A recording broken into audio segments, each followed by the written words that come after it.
Rachel Hill, the First Lady of Sports. And I want to say it's a victory Monday. I want to say that it was a victory Sunday yesterday.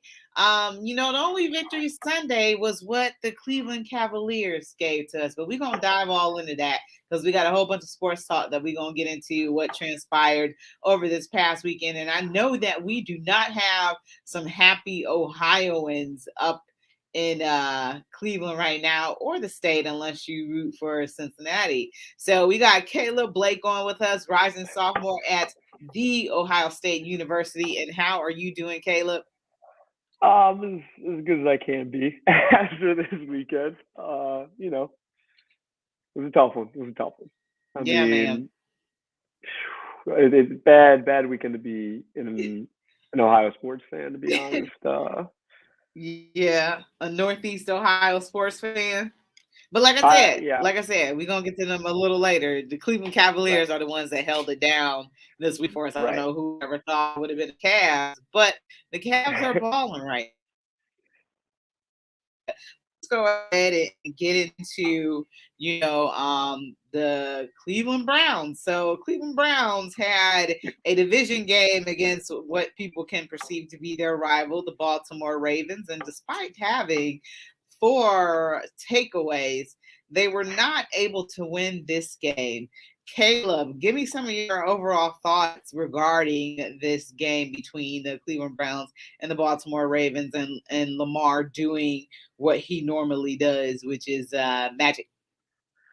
I feel like it's the same thing every weekend. We always come on and talk about how like the Browns, like everything, nothing can go right for us. Nothing can go right for us right now. That's what it feels like watching this football team. I mean, they gave us the game yesterday. We had 4 turnovers on Lamar Jackson, something that hasn't happened all season. Honestly, all of his career, I don't think he's had a game that bad because he had 3 interceptions in the second quarter alone. And we still couldn't find a way to get it done because of our offensive struggles. I mean, it's the same story every week. The defense, honestly, I mean, Lamar was Lamar, at the end of the game, and he did what he had to do. But the defense, honestly, didn't even play bad. I mean, we held a very high-powered offense and a great running game to, 16 points through 60 minutes. And, I mean, there were definitely times when, Lamar Jackson's going to make great plays. The touchdown he had to Mark Andrews, even the throw before that, even though Ronnie Harrison shouldn't have let that happen in the first place. But that's neither here Let nor me there. let me ask you a question. Does that Lamar Mark Andrews combination kind of remind you of Patrick Mahomes and Travis Kelsey? Oh, I think they're How getting there. I think they're how getting they there. how like they always how he always manages to find Mark Andrews in a tough spot, and once again he was able to find him in a clutch, and what should have been a 3 and out, he managed to find him as always. Go ahead though, I didn't mean to interrupt you. I'm sorry. Oh no, you're good. I mean, you're absolutely right. I mean, it was every time they needed a clutch play, you know where the ball is going, you can't stop it. I mean, and that nice tight end connection because Baltimore's offense is very similar to us. I mean, they don't really have Hollywood Brown has had or Marquise Brown. We have the real Hollywood, even though he didn't play yesterday. But I mean, he's having a great season, but they're very reliant on their tight ends. They don't really have a whole lot of explosiveness outside. I guess Rashad Bateman is trying to change that right now, but Mark Andrews is definitely that kind of, where I look at Travis Kelsey as more of a number one option on the Chiefs is like kind of that dependable guy. I think Mark Andrews is the same way. But yeah, Yeah. I mean, we couldn't get anything going. Yeah, I agree with a lot of your points. The one of the amazing statistics is I believe that a team that got 4 turnovers usually wins the game, and of course, and this is the first time in like NFL history that a team got 4 turnovers and wasn't able to win the game and only was able to turn that into 3 points. Remember, we missed the field goal, so special teams didn't have everything they need to be. Shout out to the Scottish Hammer because he is balling right now when it comes to punts. Remember, he had some issues in the very beginning of the season, but Oh yeah. he's pretty much steady Eddie. We had a missed field goal, which isn't really characteristic of McLaughlin, but he was able to make the next 46-yard field goal, which bounced off. We got a lucky bounce, and it bounced inside the uprights, so we missed that. I would say that defense gets the game ball because they were, containing Baltimore, something that's very hard to do, but they contained Baltimore. It was our offense combined with Baker Mayfield and Kevin Stefanski that wasn't able to get the job done. There was some periods where I'm just like, Baltimore is number 2 in stopping the run. So that, okay, I got a team that's very good at stopping the run. How am I going to be able to beat this team? There was one instance where everybody was loaded up, and NBC pointed this out. There was one instance where everybody was loaded up to the left of the box, and the run play was to the left. And that's the story of our play calling this season. I mean, I feel like Kev still kind of hasn't figured it out, and I want to give him the benefit of the doubt because he's absolutely our guy. We can't, not ready to move on or anything like that. That's not what I'm going to say at all. But he has to be better if he wants to keep calling the plays or get somebody better to do it. Just get a better offensive coordinator. I mean, you have to know the Baltimore's going to go in and they're going to game plan to stop Nick Chubb, especially, and they're going to bring pressure because Baker's clearly hobbled. And they did that. Chubb had 8 carries, 16 yards. Kareem Hunt, I don't think only had 7 carries. I believe he had 29 yards. I'm not totally certain on that, but I mean it's unacceptable for you can still find other ways to get those guys the ball. I mean, Nick Chubb and Kareem are both. I mean, obviously Kareem's more known for being a pass catching back, but either of those guys can make plays in space on nice little screens or line them up out in the slot or whatnot. So I think just as a whole, the game plan just wasn't there. And Baker just didn't. I mean, he didn't help either. So it's the same story that we've been saying since he got hurt. Yeah, before my phone rang, I was talking about them loading up to the left of the line, and then the run is a design run to the left. I didn't understand that. And then also, when they're putting 8 in the box, why aren't you throwing the ball or trying to throw some screens to your running backs or something like that? I know Dearness Johnson had a target and he dropped. So there was a lot of instances in which the ball was dropped, and it doesn't help. It doesn't help because you already got Baker who's out here playing hurt, but almost every receiver who had the ball thrown to them dropped the ball, and that wasn't a good thing as well. I don't know what we were doing when we had Jarvis Landry in there attempting to pass, and he fumbled the ball. Yeah, that was terrible. a catastrophe. I mean, what do we like? That's just terrible discipline. Like, if the play's not there, Jarvis is a veteran guy, and I know I can't say that because last week he did the same thing, scored a touchdown. But you gotta feel out the situation. I mean, that was a total momentum killer because we were balling on that drive too. I mean, getting into their territory. Yeah, I don't know if that's a particular play in which you can run that against the Baltimore Ravens.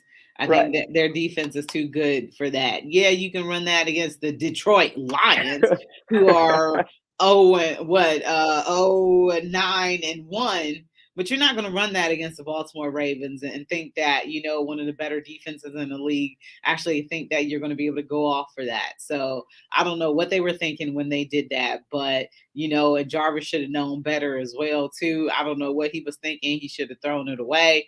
But before he knew it, he was surrounded. He looked like he was in a wind tunnel or in the washing machine. And next thing you know, the ball is coming out and it was recovered by Baltimore. So, yeah, just Myles Garrett in the defense, they were able to get to Lamar. They were able to hurry him up. They were able to knock him down, and there was still nothing that came out of that.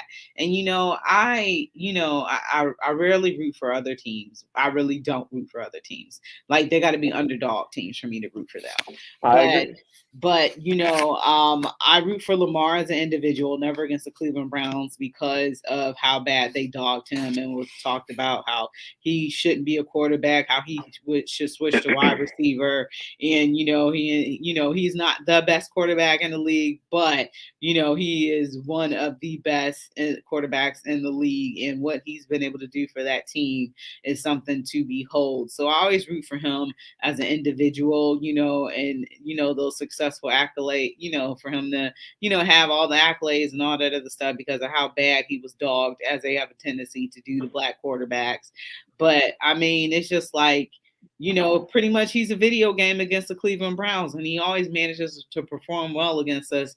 And you think about week 14, how they had that shootout. And then you think about this week, how it wasn't a shootout at all. And the Browns could barely score. But with what, 10 points? 10 to Yes. 16? Yeah. I Yeah. mean, it's funny. We got a comment. Ravens Browns was more like a game of Uno, and both teams had reverse cards, which is exactly what it was like watching that yesterday. It was like, no, how about you guys win the game? No, you win the game. I mean, we were They the did canvas of everything that. possible. Lamar had 3 interceptions. There's Come no on, way. man. I Come just on. don't understand how we were making play after play on defense, and that's the one thing that we've been saying. If our defense can just keep us going, like you got to have faith in the offense. I mean, but we just couldn't get anything going. Like you said, the drops earlier. I mean, just nothing. The only receiver Jarvis, other than the fumble, did have a pretty solid game yesterday. I think He had over 100 yards receiving. Yeah, I think that was the first time, especially because recently separation has been a big problem for us, and we didn't have Anthony Schwartz or Hollywood, even though he's not a speed demon either. But just so many opportunities. When you have a great quarterback like that, you can't not capitalize on things like that. The biggest play to me that stands out was when we were driving and it was the fumble on the screen pass to Kareem Hunt at the 50-yard line, because that was a drive that we had gotten an interception on Lamar, but you have to score on that. You can't just give the ball away. Yeah, so Baker was 18 for 37 with 247 yards. What are your and to win a game, you don't need him to throw for 300. This was a perfectly winnable game in which you didn't need Baker to go all out like that, and we didn't win this. Yeah. We didn't win this. It hurts us when we don't, make a field goal. That totally hurts us because, we could at least won 13 to 16. Lost 13 to 16. But the fact that they weren't able to move the ball on those interceptions is just crazy. And Lamar was 20 for 32 with 165 yards and 1 touchdown and 4 interceptions. And you mentioned something about, so the leading rusher was Kareem Hunt with 7 carries for 20 yards. So you were right on that. Jarvis Landry had 6 receptions for 111 yards. And this was so Jarvis Landry. his that passing stat was zeros all across the board, and he was sacked. So that was terrible. But they were able to stop the running game, and that was their plan because they're the number 2 defense in the league, and the Browns are one of the number 1 rushing offenses. They committed to doing that, and they were able to flourish doing that. So Nick Chubb wasn't even your lead; didn't even have 20 yards. That is amazing to me. When was the last time? Honestly, I've never seen Nick Chubb bottled up the way he was yesterday, and it's not.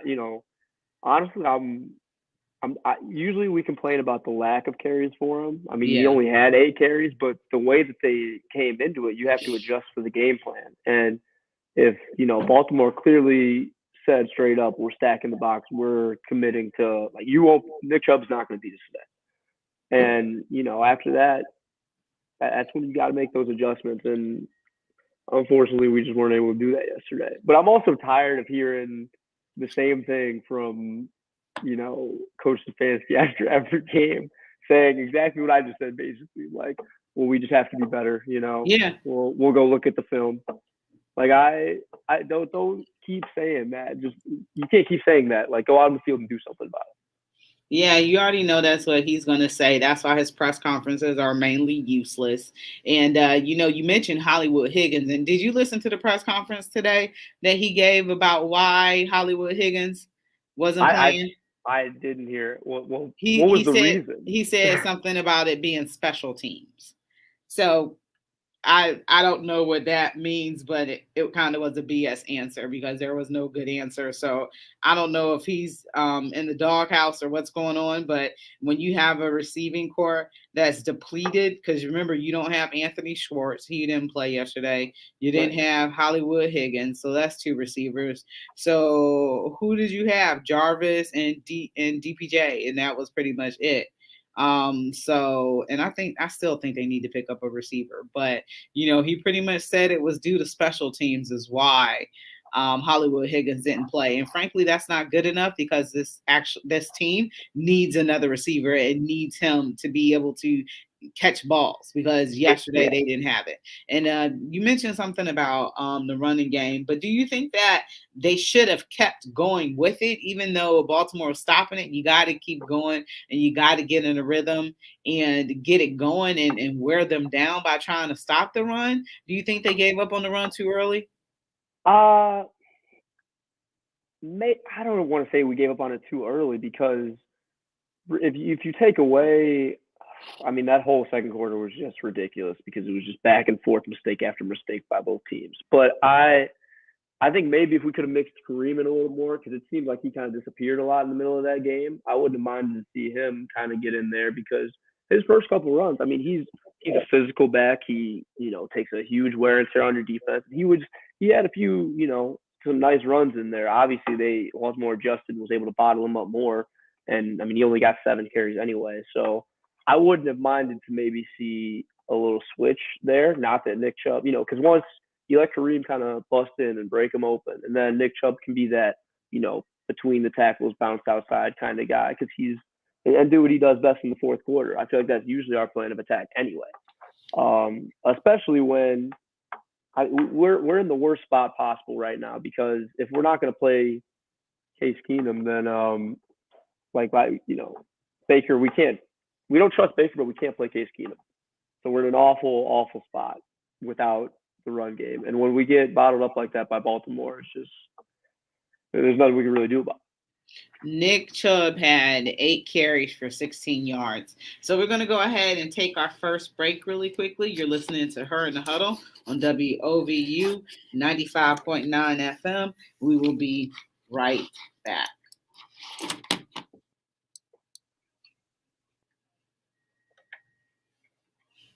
United. We're United to give you all the information from sports, music, gospel, mental health, financial literacy, anything that you need. We got to hear at WOVU 95.9 FM. Don't forget to download our app right now. Go to your mobile app store, download WOVU.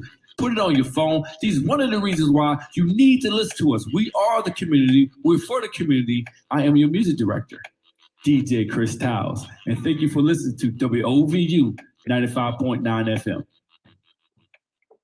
Patients with COVID long haul syndrome often seek medical help, but their symptoms are not recognized as being COVID related. The impact on patients' health can range from mild to totally debilitating. After the initial COVID infection, there are several symptoms that may indicate long haul COVID or COVID-19 syndrome. These symptoms are shortness of breath, coughing and fever, fatigue and exhaustion, brain fog, atypical chest pain and palpitations, behavioral health issues like depression and anxiety, difficulties with cognition and memory, insomnia and other sleep problems, generalized pain and muscle aches, joint pain and impaired mobility, persistent loss of smell and taste, headaches, diarrhea, skin rashes. To receive more information on post-COVID or long haul syndrome, visit WOVU.org. Click on the banner at the top of the page and complete a brief survey. This message is brought to you by WOVU 95.9 FM, Our Voices United, Burton Bell Carr Community Radio.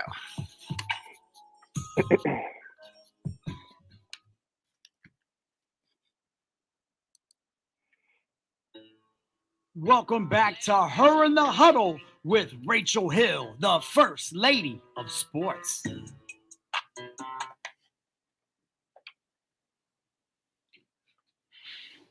All right, welcome back to Her and Huddle, WOVU 95.9 FM. You can always give us a call at 216-271-0959. Remember, you can go to WOVU.org to listen to us on the internet. You can download that WOVU so you can listen to us on the go. And you can also watch us on StreamYard on Facebook.com, on StreamYard All Sports All Plays Network. And I am here with Kayla Blake, rising sophomore at The Ohio State University. We are going to get into the game in a little bit, but we still got to finish up talking about these Browns. So Kayla, let me read some stats for you. Jarvis Landry, he had 10 targets for 6 receptions. He had 111 yards, and his average was 18.5. Longest was that 38-yard play that we had. Harrison Bryant, 3 receptions, 3 targets. The longest, he had 50 yards receiving. David Njoku, and David Njoku had 3 receptions, 5 targets for 35 yards, and the touchdown, which was a 20-yard. And then you want to go down to Austin Hooper, Kareem Hunt, and Demetric Felton, who all had targets but did not have catches. And Donovan Peoples-Jones looked like he had 5 targets with 2 receptions. So he had the dropsies as well. So these did not help when it came to Baker Mayfield, who was already struggling to throw the ball, to connect, to have his catches count. And what are your thoughts about the receiving core yesterday? I mean, it was encouraging to see. I'm not gonna say it was encouraging to see Jarvis Landry play well. Let me say that. I think he's been probably our best receiver stats. Well, I don't know specific stats, but since Odell's left, I mean, he's been that guy. The stats don't surprise me too much, though. I mean, Harrison Bryant and David Njoku being the other 2 top guys. I mean, we rely very heavily on the tight end, so that's not too shocking. But the drops and drops are a thing that haven't. It's not just this game. I mean, it's been kind of a recurring problem all season. You can look at there have been specific moments throughout each game, and the drop yesterday that stuck out to me was the one on 3rd and 5 when I think it was Demetric Felton. He dropped that ball on 3rd and 5 on the out route. Like, that's a play you got to make, especially when you, like you said, your quarterback is struggling. I mean, he's doing all he can out there. I'm not, I honestly wasn't too upset with the way Baker played, other than the well, okay, there was the fumble, which was obviously that's demoralizing because we should have scored. That was terrible. Oh, that was awful. I mean, because it realistically, I mean, you have Kareem Hunt. Well, first of all, we would at least have gotten 3 points because we were in Baltimore's territory. Then Kareem Hunt, if he completes that pass, I mean, he's obviously as dynamic as he is in the open field, and he has blockers in front of him. He could have scored a touchdown. So that's an absolute killer.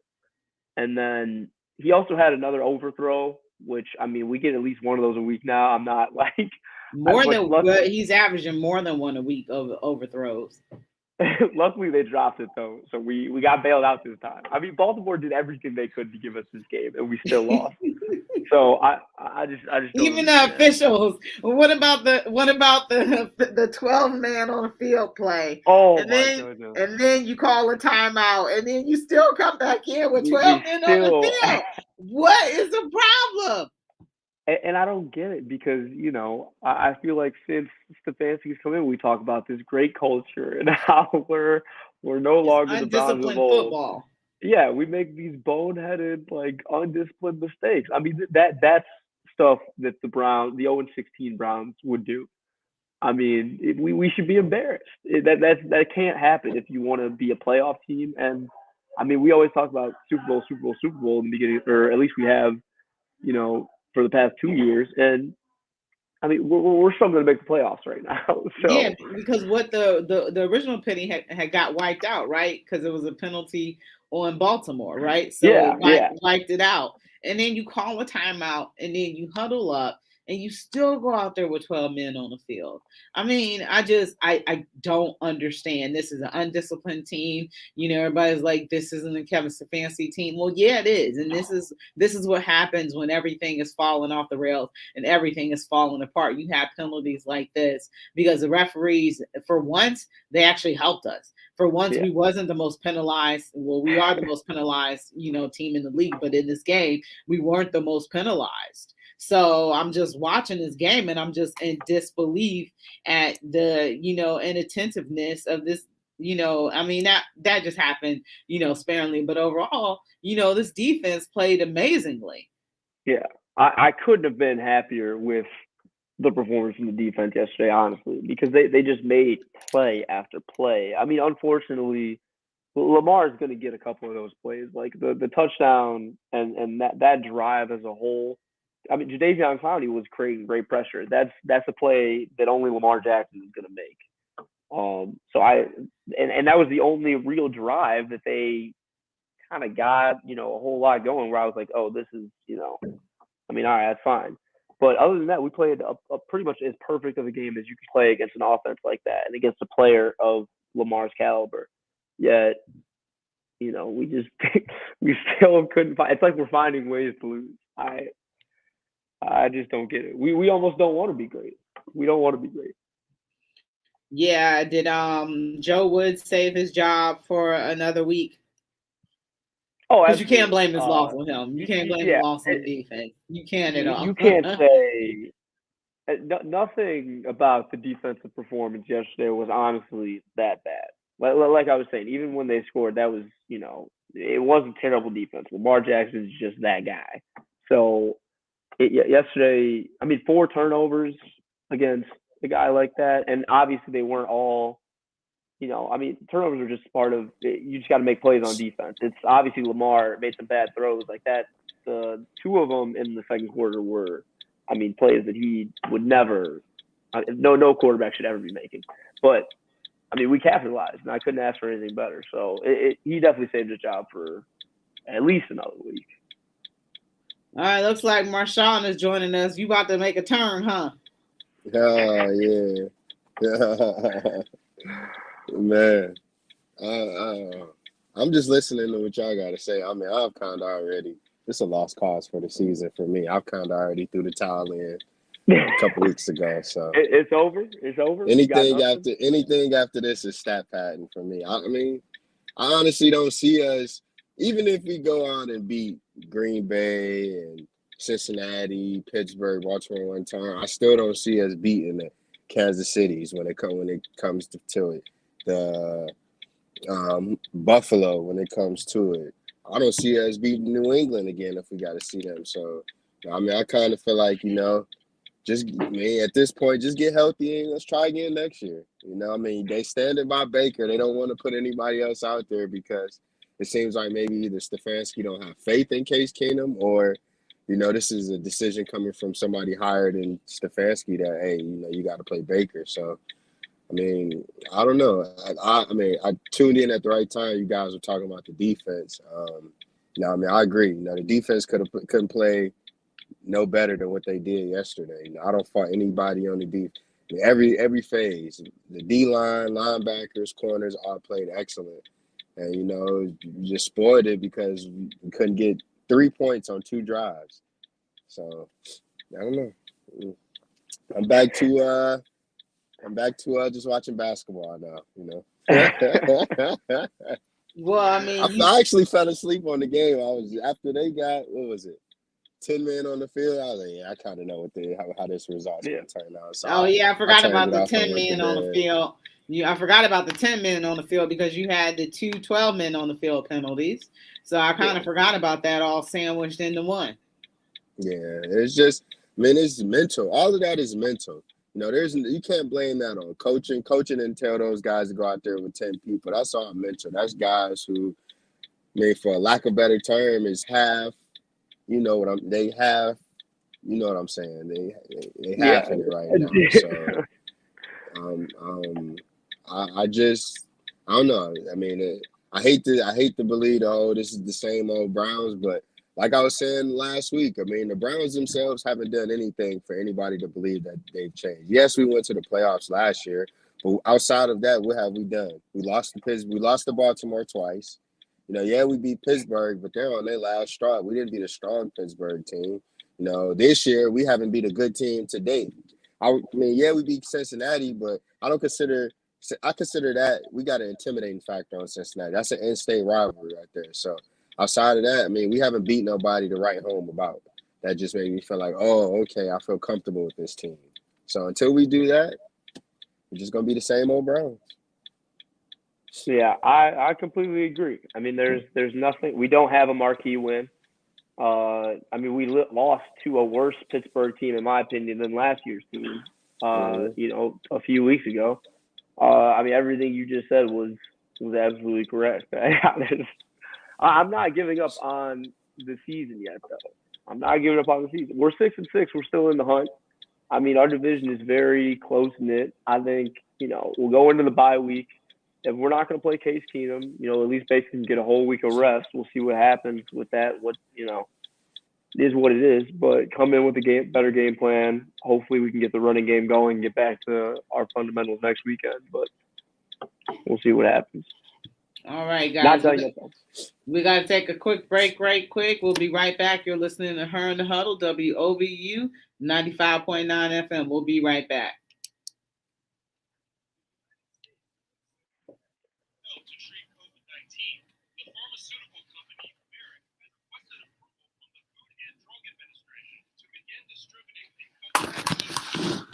Hey, Marshawn. Yo. Can you turn that turn signal off? It's coming through. I don't know. Okay. All I didn't even know I had it on.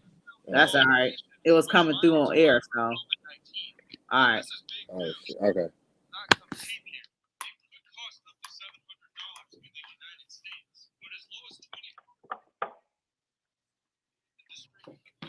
Caleb, you got a knocking noise. What's that? A knocking noise? Yeah, it sounds like wood or something coming through. I'm sitting on I could put it on my lap. I don't know if it's my desk or anything like that.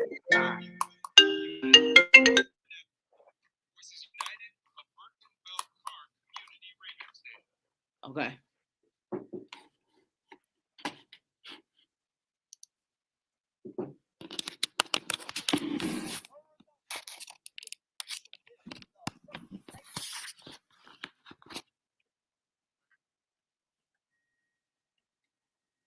All right, welcome back to Her in the Huddle, WOVU 95.9 FM. This is your girl, Rachel Hill, the First Lady of Sports, and we are in the house today talking some Cleveland Browns. It is not a victory Monday at all, and Marshawn said he's going to stop watching football, which we know is a lie. Marshawn going to keep watching football, so that's okay. We always lie and say, well, we're not going to watch next week. I'm done watching them. Every Sunday at 1:00, here we go watching the team. So we already know. So man, it's gonna be a long 2 weeks on this bye week. The Cleveland Browns. I mean, I consider the season to be over, quite honestly, myself. They have a lot to work on mathematically. It's a slim possibility chance that they could possibly make the playoffs, but I'm going to go they're not going to be able to because they still have Cincinnati up. They still have Pittsburgh again in Pittsburgh. They got Cincinnati at home. They play the Raiders. That's a toss-up. They're not going to be able to beat Green Bay at Green Bay. And I forgot who our last game is against, but we're not going to win. So, Marshawn, Cincinnati. Our last game we close out with Cincinnati. Yeah. Okay. Yeah. The way Cincinnati is rolling right now, I don't think the Browns will be able to beat them. But for whatever reason, that Cincinnati matchup is a favorable matchup. I just told the audience I think you were lying about not watching football anymore. Yeah. I say I'm not going to watch it. I'm not going to be watching the Browns. Yeah, I know exactly where you'll be at 1:00 on Sunday. Oh, not this Sunday. I won't watch it. I watch the highlights. I'm not about to hurt. I'm not about to go out there and watch them do tight end screens and running back screens. I'm not going. This was a winnable game, though, Marshawn. I'd rather rewatch the rewind of the game than watch another disappointing. Jeez Louise. This was a winnable game. They didn't get blown out. Yeah, it was. But I mean, at the end of the day, like I said, this just shows how much of an organization. I mean, how much of that we need to grow as an organization. That we're not how far we are as an organization. I mean, some of the good organizations who's struggling now can figure out how to pull a good win out like this. Like Cincinnati ain't their average organization. They're not a top tier organization, but they found a way to exploit Baltimore's weakness. Miami isn't a top organization. They found a way to exploit weakness. We haven't found that yet for some reason. Lamar's our kryptonite. We can't stop Lamar. No matter what, he always come through in the clutch. And I was asking Caleb a little bit earlier, is Mark Andrews his Travis Kelce, and is he that Pat Mahomes? Just that special combination with that tight end. That's a lot who they remind me of, because he's always able to find Mark Andrews in the clutch. Is always for a big gain as well. Like yesterday, the touchdown, and there was another big game, but he's just always able to find Mark Andrews, and it beats us, it exploits us. But the defense, I don't really have anything bad to say about the defense. I feel like they played very well on Sunday. It was the offense, it was Baker and Kevin Stefanski. So I don't even feel like getting into it about Baker this today. We already know how terrible he's playing. We know he's playing hurt, but either he's overthrowing or underthrowing. It barely is making connections with people. So, at this point, it's a wash to me. But fellas, it was not a victory Sunday as we thought it was going to be. It was a losing Sunday. So let's move on and talk about the Ohio State University and their loss to Michigan. Caleb, a rising sophomore at the Ohio State University, tell us what happened. Why were we not able to beat our rival in the game, the biggest game, rivalry week? I'm gonna go ahead and put myself on mute for this. I want to hear everything before I say. I was actually I have a lot to say. I was gonna let. So you want me to go first? I want to hear what you have to say first, and then I'll respond. Well, I mean, Ohio State went up to Ann Arbor looking for a boxing match, and Michigan was ready for a bar fight. That's pretty much what happened. Kimbo Slice. Michigan was tired of hearing about how they lost for 3,700 and some odd days. They were tired of hearing. Harbaugh was tired of hearing the fact that he's never beat Ohio State a day in his life, and he prepared them last year. This was a year, and this was something in the making. I've been arguing with a lot of people that I've told them, they quit on Ohio State last year. They knew they was going to get at least. They was going to lose by 70 or more last year, and they knew they weren't ready. Remember Ryan Day said we should hang 100 on them? Yeah. But Ohio State just didn't come to play, man. And, they kind of let the success of last year and let the success of this year, and the media kind of put it in their head that, they were a lock for the playoffs. They kind of, and in my sense, they kind of looked past the Michigan game as a game that they, had, I wouldn't even say penciled in, sharpied in as a W. They kind of felt like the streak was going to go on, and they couldn't get it done on the ground. Anybody that actually pays attention to the game knows that you're not going to beat Michigan. You're not going to beat Ohio State in the air. You're going to beat them on the ground. Braxton Miller, JT Barrett. Only person that I know beat him in the air was Justin Fields. JT Barrett only threw for like 9 passes when he played. Braxton Miller only had like 5 passes completed when they played, but you had Ezekiel Elliott and J.K. Dobbins behind you. Now, I'm not understanding why, Travion Henderson didn't get as many touches as he did, and why he didn't get the touches at the right time. There was one point, I think it was to open the half. I don't understand why you running 3 times in a row to open the half. Yeah, you should at least you should have at least did 2 runs and maybe a pass, but not 3 straight and go 3-and-out. When they went 3-and-out on that to open up the half, I kind of felt like, yeah, it's kind of over. I don't think I think this ain't the type of game where you want to be down one or more than one score, and it's a rivalry again, man. The defense just, man, we could be here all day talking about the defense, man. Every part of the defense just played horribly. The linebackers played horribly. The D-line played horribly. Like they didn't have that defensive leader on Saturday to get that team together. I'll tell you this, and then I'll hand it over to you. This is I normally know when Ohio State is going to lose how undisciplined they are. When you're getting penalties, when you're getting in fights with the other team, the helmet rip off, yeah. The helmet rip off, he get a pass because whoever that was on Michigan definitely was grabbing his ankle and all like that. So he was trying to get loose. You wouldn't let me loose. I'm gonna try. That is what it is. I don't knock him for that. But it cost us 15 yards and a touchdown. 15.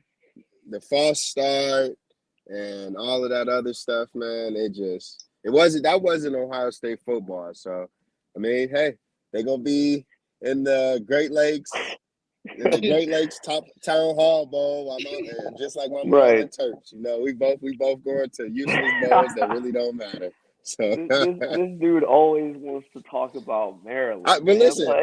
I said this after the Maryland game. I lie to you now. I actually screenshot it saying when they played Maryland and Maryland didn't get no pressure on them. I said the team that gets pressure on C.J. Stroud is going to beat Ohio State because he's not a dual threat quarterback. I mean, I'm not being racist or anything, but he reminds me of a black version of Matt Ryan. No mobility, strong arm, extremely accurate. But just has zero mobility. I was extremely shocked to see him run out the pocket and get that touchdown when running about 5'2". I'm gonna let you go, man. I'm gonna let you talk about your squad now, man. I said my piece. Yeah, you touched on most of the things I'm gonna talk about. I also want to, before I even say anything, Jim Harbaugh finally getting the win. I loved his quote after the game about Ryan Day because he wasn't wrong at all. He said, "You guys heard about that?" He said, you being on third. Some people are born on third base and think they hit a triple." And honestly, I mean, he wasn't wrong. However, Ryan Day, he has all these 5-star recruits now and whatnot, and he got Justin Fields to come here last year. But the way that he carries himself, and I feel like since within the past 2 years, we've kind of just believed that we're owed everything. Like we're owed a playoff spot. And I'm saying this as a fan and just like the way the team carries themselves. Like we came to play too cute. We didn't come in for, like you said, we came in for a boxing match and Michigan was ready for a street fight. Like we didn't have any integrity on defense. I mean, it was an embarrassment. And I knew after the first drive, honestly, I was like, oh, this is like we're in trouble because Hassan Haskins ran all over us and it was the whole game. But the first drive, they came out and punched us in the mouth, and then we just were never able to. I'm not gonna say we were never able to respond. I thought that everything was gonna be all right after Garrett Wilson made that ridiculous catch because I'm like, okay, this is the Ohio State offense that we know, we love. This is but honestly, it's the same reasons that we were panicking week 2 after we lost to Oregon is exactly why we lost this week. I guess somewhere in between this time, we thought that, since we can run over the Big Ten, we can, we steamrolled through Michigan State, which was such a tease, like for no, like why go out and beat them 56-7 and then show up to Ann Arbor the way that we did? It was embarrassing. Like, and I was in Ann Arbor for the game, so Oh, you are? So yeah, I think I've said this before, but one of my good friends goes up there, so I was able to stay at his house with some of my other Ohio State friends who we're all wearing our scarlet and gray. It's honestly, it's a fun. Were you game. at the game or you were up there? We just went to like a restaurant and watched it. Okay. But yeah, it's a fun atmosphere to be in though. Just, I mean, the best fans on earth, all just going at it, just yelling at each other. It was a good time, other than the fact that we lost. But yeah, we didn't we didn't show up to play as a football team. And CJ Stroud, this is the same. I'm not going to say anything like terrible about CJ because he's a Heisman candidate. He's done everything that he has to do. He's done everything he has to do. DJ Chris Styles in here talking about no CJ Stroud slander. No slander. But he's not a. I don't know. He showed why he doesn't have that it factor. Exactly like you said, Marshawn. Like he's never gonna be that guy for me. Like even if he wins the Heisman this year, he just won't. Yeah, I tried to say it, man. Like you can normally tell when a guy has it in him, and this is no disrespect to CJ. I think CJ is going to be a great player wherever he goes, But again, I said before, and like I'm gonna keep saying, you got it. Ohio State got a guy that came in last year that's making 1 point. I don't care what nobody say. That NIL stuff makes a difference, man. You're not getting 1.4 million in NIL deals just to sit on the bench, just to sit down somewhere. And I feel like CJ Stroud had that chance to quiet all the Quinn Ewers noise and all like that by going out and dominating Michigan. By you not doing that, you allowing even and CJ may go out and win the competition in the spring, but you allowing Ryan Day to say, "Hey, all possibilities are open." I could have a new quarterback.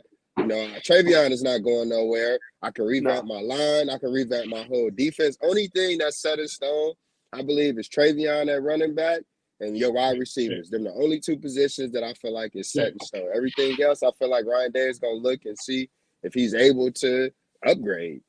I totally agree. But also, it's going to be interesting next year, too, because, a big reason why I feel like a lot of people have said CJ's had so much success. And he's going to be a good, like you said, wherever he'll go, he'll at least be like a solid guy.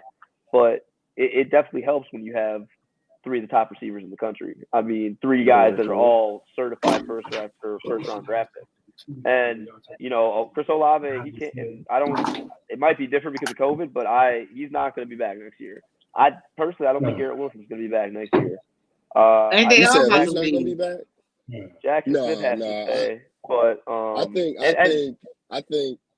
think if this might sound crazy, but Olave coming back definitely says never say never about Garrett Wilson. Do I think Garrett Wilson's coming back? Absolutely not. Will I be surprised if he comes back? Absolutely not. Really, I don't. I think Garrett's gone. Because them guys are gone. Just because the talent they got behind them, like they got some gunners behind them, some really good receivers behind them. Yeah, and them receivers not good. And at the time of transfer and transfer portal, you got to keep them guys behind happy. And if those guys come back, Garrett Wilson, Olave, they were losing a receiver or two after the spring. I agree. So that's true. That's why those Garrett is going. There's nothing else he can do. There's nothing more he can do. He's done. Olave is nothing more he can do. He's done. He's showed enough. You go when your stock is hot in the NFL for the NFL wise. Like you go now when your stock is hot because you come back, they're gonna start picking you apart. Oh, he can't do this. Well, he can't get off this. Don't you think? Would you say Olave's stock last year was higher than it is this year? Nah. Oh no. Nah. This year he's it. Yeah. You got to look at last year's receiving class. Also was last year's draft class as a whole was, light years ahead of this year's draft class. There's nobody in this. There aren't many guys in this draft class that excite me. I guess also because the Browns are in the middle, so I don't really know what we're gonna do. I'm hoping maybe that either Olave or Wilson can fall to us in the first round, but.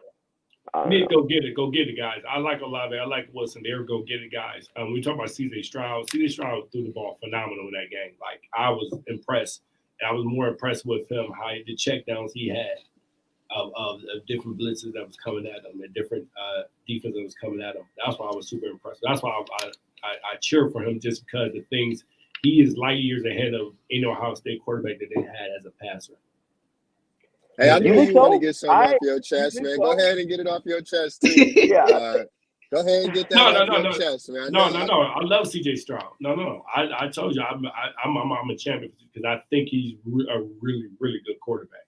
I mean, I the think throws he was making, and putting them in the spots for the receivers to catch it on a tight man-to-man defense he was going against. He was going against a really good defense that was schemed up well against them. And for him to only throw the ball 49 times as a sophomore, only missed 15 passes, right? No interceptions, 2 touchdowns. I mean, come on now. I mean, I'm just saying, that's tough. In a big game like that, that's tough. I would never put that game on him. That's a Ryan Day call. It definitely wasn't on him. It was that game was absolutely on the defense. Like there's nothing else you can say. They ran all over us. I mean, When I told Rachel in the beginning, like I think it was last week, I said, Rachel, they never seen defensive ends like this before. And I said, if they playing 5 wide, they're gonna throw the ball all the time. It's 1-on-1 every time with these ends. It's gonna give Ohio State trouble. They're going to keep somebody in, and they never did. They didn't keep anybody in. They didn't bring a tight end in. They didn't do anything. They just said, we're gonna run with our 3 wide, 4 wide guys, and we're gonna try to beat you like that.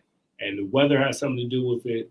The elements, and when you're a passing team, you got 2 DNs that are really that future first round picks. That's tough for all. Yeah. That's tough. I mean, 5 false starts. They'll tell you everything. Yeah. Enjoy it, man. Hey, Chris Styles, enjoy it because it won't be again next year. Ohio State. Know. I'll tell you this. You don't know. They both got great recruiting classes coming in. Yeah, I was gonna say. I'm actually going to disagree. I think this is still going to be a good game next year. Yeah, like it's the same team coming back. It's like nobody. Michigan team is a young team. I'll say this too. Their offense is going to be better next year because I really like JJ McCarthy. I think McCarthy. You got a couple running backs. He's going to be the best running back. Donovan Edwards. You got Donovan Edwards. Yeah. You got so what Bell coming back. I hope the whole team comes. The whole line. The line is just junior. Come back. I pray Cade come back. I pray he come back. But that's a light version of Baker Mayfield right there, man. That's Baker. That's Baker Light. That's a great value version of Baker. But this is college football. College football, you can do anything with your quarterback. It doesn't matter what your quarterback doing in college football because you got. The reason why I say next year I think Ohio State gonna win convincingly. One thing about Ryan Day, when it comes to revenge games, he has a whole different attitude. Look at Clemson. Clemson. He was steaming about that Clemson game because he thought that Clemson got away with some calls. What happened last year? Blew Clemson out the water. Just saying, man, right? You don't know. He only been Ryan, there 3 years, bro. You can't really say that about him. He's not Urban Meyer. He's not Jim Tressel. He's not. You can tell by the way Ohio State played. They did not take that game as serious. Remember last year, the year before, they said, "Oh, Michigan, Ohio just don't. They don't take Michigan. Don't serious. They did not see that. Never happened up under Urban Meyer. It would never happen up under Jim Tressel because they don't. No matter what the records are, they're going to say no. We're going there like this is a championship game, and they did not. And that's the coaching staff today. That's Dave. Well, I mean, the good thing about Ryan Day, I mean, I was reading something where his trajectory of coaching career is basically on the same level as Jim Tressel. You know, your 3rd year in, the year after you go to a national championship, you lose to Michigan. You know, then the next year after that, Tressel never lost again. So, man, I just feel like next year, you know, it's the first time it'll be in Ohio Stadium in 2 years, 3 years. So I think it'll be an extra added motivation, man. And one thing about Ryan Day, them revenge games, I've seen it. You know what I mean? He could definitely prove me wrong, and Michigan could definitely lose. But I still don't believe that Michigan talent-wise have gathered the type of players that Ohio State has. I mean, is Michigan in the same tier as like my school, Maryland, Rutgers, things like that? No, absolutely not. I think Michigan is definitely a tier 1 school. I think Michigan is definitely a tier 1 school, but as far as do they have that top quality talent like Ohio State, Clemson, Alabama, and soon to be USC? No, I still don't believe it. They can't even keep people in state. They take what you think? Who do you think they get this guy? Donovan Edwards was the top running back in state. They kept him. They got the top 10 recruiting class the last 3 years. You must have watched recruiting. You watch as much recruiting as I do. Yes, I do watch it. I do. Ohio State.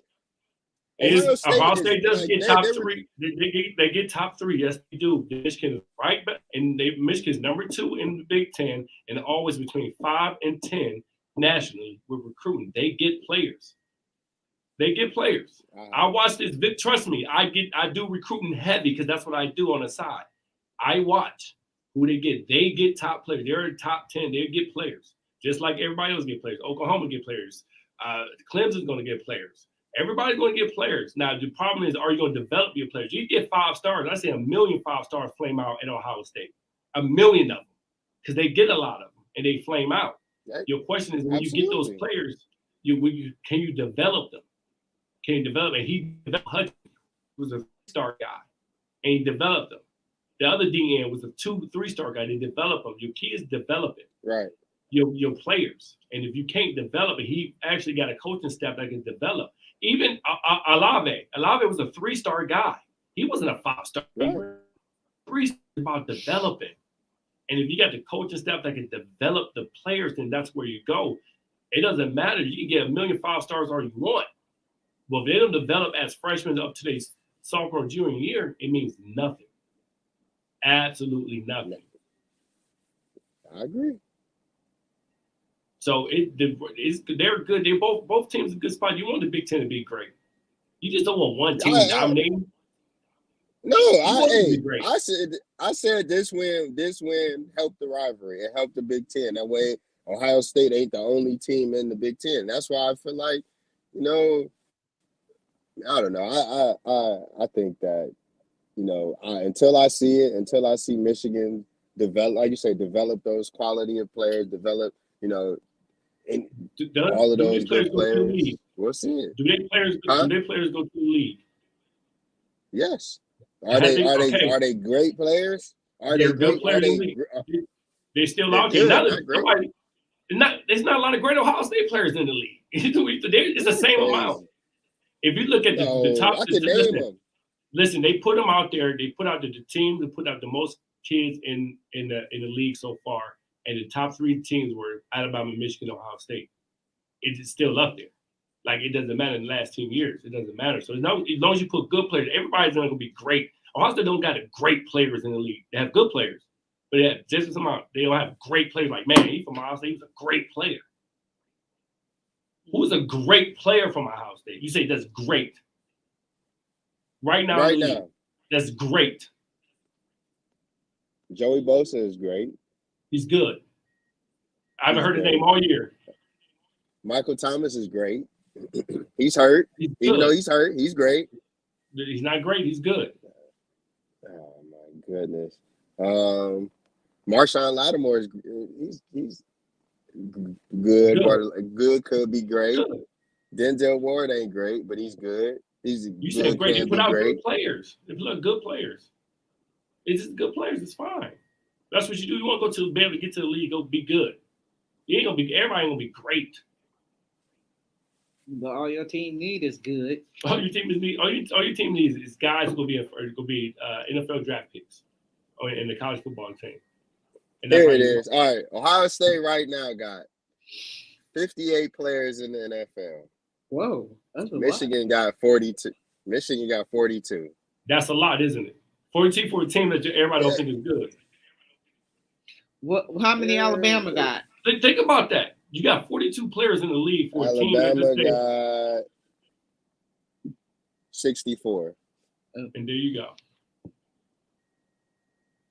And LSU got 50. LSU is third with 58. It's Alabama, Ohio State, LSU. They got 53. Michigan. And there you go. Michigan and then Georgia. And there you go. Yeah, well, all right. Michigan produces some good players, and they're still in the league. Hats off to them. Ohio State do too. I just don't like Ohio State fans. I don't get no grief for Ohio State. Hats off to them, and maybe we'll hang 100 on them like Ryan Day said. Next year. Yeah, you are man. a Maryland fan. That's cool. Hey, listen. The best thing that could ever happen to my Maryland Terps today was Lincoln Riley going to USC. Was we it? about to steal Caleb. Man. My guy Loxley is gonna be on the phone with Caleb Williams tomorrow. How much money you want? What you need in the NIL deal? Come home. It ain't nothing Norman, Oklahoma can give you that College Park in the DMV area can't. Come back home. But and not the Maryland. He shouldn't. Well, fellas, Okay. that's it for her in the huddle. Lots of great conversation today. Too bad, the Browns lost and also Ohio State, but, we will be back. This is her in the huddle from our Sean and Caleb. You're listening to her in the huddle, WOVU 95.9 FM. We are out of here.